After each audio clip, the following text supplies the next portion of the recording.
Boker Tov, Beshen Hashem Nase Ben Asliach. Seguimos estudiando más referente al Yalkut Yosef. Estamos estudiando la Mitzvah de los Ixit en el capítulo número 8.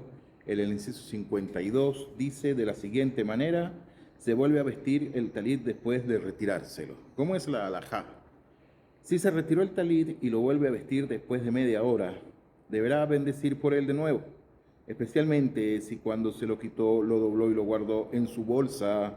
Solo en caso de volver a vestirlos antes de que haya transcurrido media hora, no deberá repetir la brajá del talit, independientemente de si cuando se lo quitó tenía la intención de volverlo a vestir, como en el caso de haber entrado al sherutim, o simplemente no pensó en ello. Todo esto aplica incluso si no lleva puesto el talit katán. Ahora, si poco antes de terminar el rezo de Shaharit, por ejemplo, durante el párrafo de Kabe el Hashem, se retiró el talit para entrar al sherutim o algún sitio, es conveniente no volver a vestirlo posteriormente, sino terminar de rezar sin talit. Ahora, si se retira el talit katán y viste otro en lugar, deberá bendecir por él, incluso si lo viste inmediatamente después de retirarse el primero, siempre y cuando cuente con las medidas mínimas para poder bendecir por él. Y así es la halajá, así es la costumbre. Ahora, si se retiran los tefilín para entrar al sanitario y vuelve a colocárselos posteriormente, deberá bendecir de nuevo, aunque se haya demorado muy poco tiempo. Y además, cuando se los retiró, pensó en que se los volvería a colocar. Eso es referente a los tefilín. Ahora, en el inciso 53, si vuelve a vestir el talí después de retirárselo, una vez más, dice, si cuando se retiró el talit pensó en que ya no volvería a vestirlo y posteriormente decidió vestirlo de nuevo, entonces, ¿cómo es la halajá que nos dice el Yalkut Yosef? La halajá es la siguiente: esta persona deberá bendecir de nuevo, y asimismo, si después de retirarse el talit lo dobló y lo guardó en su bolsa, incluso si no consideró en ese momento si volvería a vestirlo más tarde, de todas maneras, el hecho de haberlo doblado se considera como si hubiese pensado en que no volvería a vestirlo, por lo que si vuelve a vestirlo deberá bendecir de nuevo. De hecho, es correcto proceder así siempre, doblando el talit y guardándolo en su bolsa siempre que se lo quita, para que en caso de volver a vestirlo deba bendecir de nuevo según todas las opiniones. En el inciso 54, retirarse el talit para prestarlo. En ese caso, ¿cómo se hace? Se permite retirarse el talit para prestárselo a su compañero que fue invitado a la lectura de la Torá, o que dirá Birkaha Kohanim, y posteriormente volver a vestirlo sin tener que bendecir de nuevo.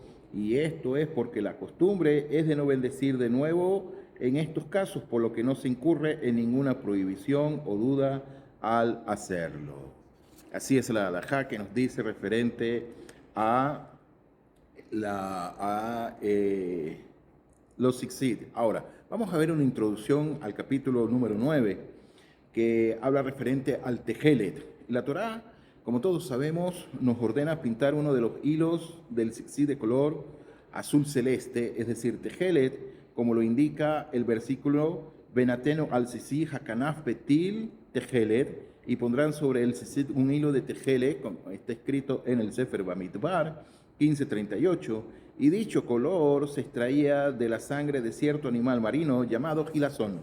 Ahora, sabemos que en la actualidad nuestros ixios son todos blancos, sin que alguno de ellos sea de color tejele. ¿Y esto a qué se debe? Esto se debe, según la tradición, al hecho de que el color tejele ya no es posible conseguirlo. Pero seguramente usted también ha visto personas que tienen en su ixiot uno de color tejelet. Entonces, hoy en día hay un masloquet que dice que ya nuevamente este animalito, este gilazón, ya está nuevamente, y son uno de los acontecimientos que acontecerán ante la venida del Mashiach, y algunos lo utilizan. En lo particular, yo tengo totalmente, son todos blancos, pero bueno, sigamos viendo qué dice la halajá. Ahora, el siguiente resumen, vamos a hacer un esfuerzo por percibir mejor esta tradición. El Talmud Maseje Menachot 43b explica que el motivo por el que debe pintarse uno de los hilos de Sixit de color tejelet es para que al verlo recordemos el color del mar, y así el color del cielo, que es donde se encuentra el Kiseh Kabod, es decir, el trono celestial. Y de esta manera la persona sentirá respeto y temor por Boregolam. Cuando el pueblo de Israel entró a la tierra de Israel, ya se pintaba el tzitzit con el gilazón. Y hasta la época de los profetas todavía existía el tejelet como figura en el Sefer Irmiyahu en el capítulo número 52. Que el invasor babilonio Nebuzaradán exilió al pueblo de Israel a Babilonia, dejando en la tierra de Israel solo a los pobres, a los agricultores y a los Kotbim. El Talmud, Masej Shabbat 36, ya explica que los Kotbim eran los cazadores del gilazón y comenta Rashi que la función de estos hombres era como profesionales identificar este animalito marítimo y cazarlo. ¿Con el fin de qué? De utilizar su sangre para que los reyes tiñeran su vestimenta. Existe cierta discusión acerca de hasta qué época perduró el conocimiento de saber conocer el gilazón y a partir de qué época dejó de existir en el planeta Tierra.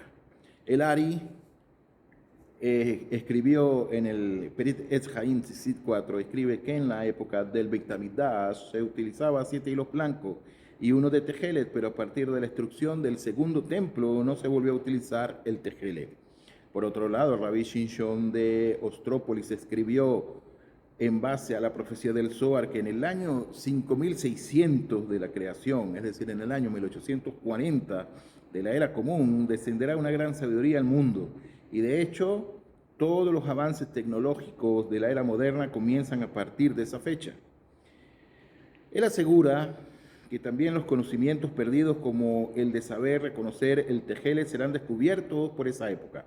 Y efectivamente, en el año 1887, Rabbi Gershon Hanoch Eanich el Admur Meradevin explicó, o mejor dicho, publicó en su libro Sefune Temonei Hol, donde explica una interesante investigación y revela su hallazgo acerca del antiguo gilazón para extraer del mismo el color tejelet.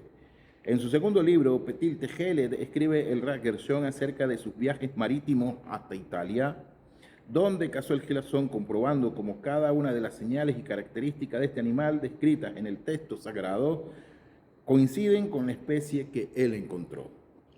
Y así es como comenzó a pintar de nuevo el tzitzit, y así lo hicieron todos sus alumnos y seguidores hasta la fecha. Los seguidores de Meradevim visten los tzitzit con un hilo pintado de tejelet. Unos años después, Ra'iksad Herzog, quien fuera rabino principal de Israel, escribió un doctorado acerca de este tema, en el cual rechazó la opinión del Admur Meradevin y en 1913 publicó su versión en la cual asegura que el gilazón es otro animal marítimo conocido como Hantiná.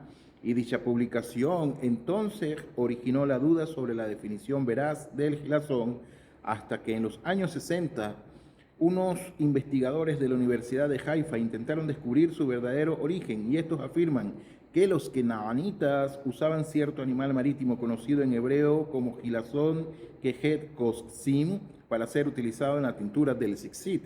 Y debido al anterior y ante el safek, ante la duda, la gran mayoría de los rabinos actuales no acostumbran pintar su tzitzit, ya que por un lado no es indispensable para cumplir la misvá, además que la veracidad de lo que pudiera llamarse tejelet en la actualidad no está comprobado del todo.